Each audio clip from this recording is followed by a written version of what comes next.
Yeah, no, Whittaker, no doubt, is definitely the champion.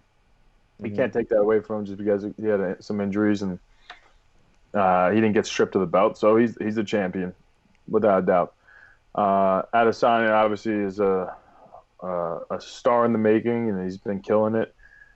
Amazing, showed a lot of heart against Gastelum in his last fight, um, and we knew he was talented, but to see that heart out of him is definitely a proponent that is a necessity to become a champion, and he showed that. So I'm excited to watch that fight.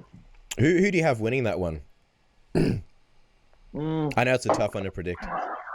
I love Whittaker, man. I love the person he is. I love how humble of a champion he is. Mm. He showed crazy toughness in all of his fights. He's just a great dude. I've met him a couple times. Um, Adesanya, I've had a little beef here and there, but he's a nice kid too. Mhm. Um, and they're both really talented. They both have now shown that they're tough and they can push through tough situations. Um, that being said, Whitaker is definitely, he's a stand-up guy, but he's not really known for his power. He has some finishes, but he's not like a guy who just, is finishing everybody. He could outpoint you. He gets you to run into something if you make a mistake. He doesn't really use the wrestling and jiu-jitsu. Um, and Adesanya, I don't know. I think he is a little bit more of a threat on the feet than Whitaker is. And so if they're going to be standing there for 5 rounds, um, I'm going to take Adesanya um, in that fight. Do you do you, I do you mean, I mean, Gastelum did do great. I mean, Gastelum was right there just on the feet, and he's more of a wrestler. And he was back and forth with Adesanya in that 5 round war. Um, so it's funny how MMA works because if it was just a straight kickboxing fight, it's different. It's amazing how like there's the differences, and it's really hard to explain. I'm wondering from your perspective, as a phenomenal wrestler yourself, what do you think of Adesanya's takedown defense and how I don't want to say easy, but how gettable do you think the takedown is on Adesanya? Because I know Rob's BJJ coach and grappling coach recently, Alex Prados, was talking about how Rob's wrestling is underrated. He wanted to compete in the Commonwealth Games actually on the wrestling team, and I'm wondering if Rob's going to use a lot more offensive wrestling in this fight. Do you think that Adesanya's takedown defense has evolved to the point where that could be a tough one for him?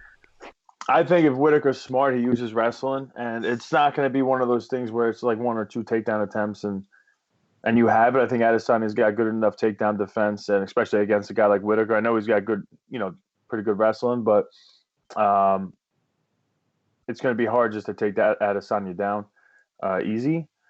And if he's willing and he has the cardio to, push through on multiple takedown attempts and work him on the cage and play that game, I think that's actually definitely a key for him to have success.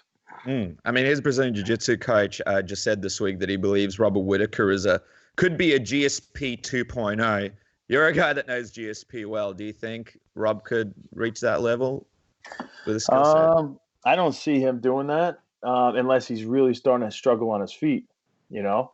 And I'm not saying in this fight. I'm saying in general in his career moving forward. Unless he's starting to really not look too good on his feet, is he going to turn into a GSP type guy? And I'd like to see that first before I believe it. That's a GSP. GSP did amazing with his MMA wrestling, and did against so many guys, and he was consistent with it. So maybe Whittaker has the ability to do it in the room, but to be doing that in big fights, um, it's one of those things you can't say it, you can't talk it, you gotta do it. Mm-mm. What do you? I promise to let you go in a moment, Chris. I'm just wondering about Paulo Costa. He's flying down to Melbourne. He's going to be their cage side, and he's sort of the new contender. It seems. Have you been impressed with him lately? And do you think he can sort of make a dent in that division? Do you think he's a threat for either guy, Rob or Israel?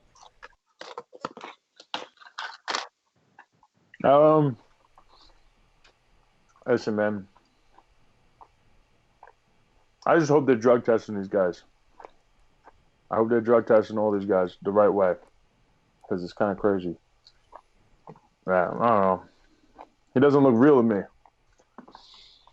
but he looked good in his last fight. Who do you with Yoel Romero? Yeah.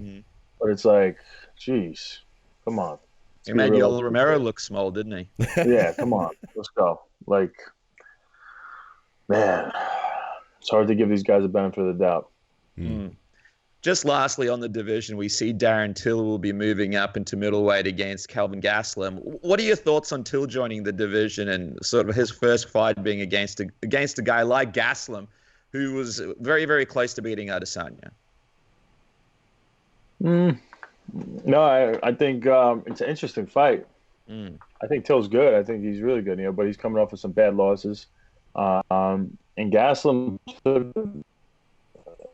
a beating in that last fight. We'll see. It's always interesting to see how guys come back from that.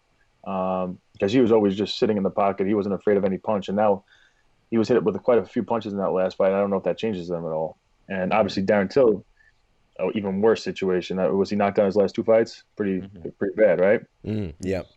So it's going to be interesting how both these guys deal with that mentally. I think is probably the most interesting thing with how that fight goes down. But Gastelum, I think, is the more dangerous guy with his hands. Till's going to be probably the bigger guy. But Gastelum, I think Gastelum, the longer Till stands there, especially being knocked out cold, I think, in his last two fights, it's risky. I don't see him wrestling Gastelum and taking him down and stuff. So, yeah, it's a tough fight.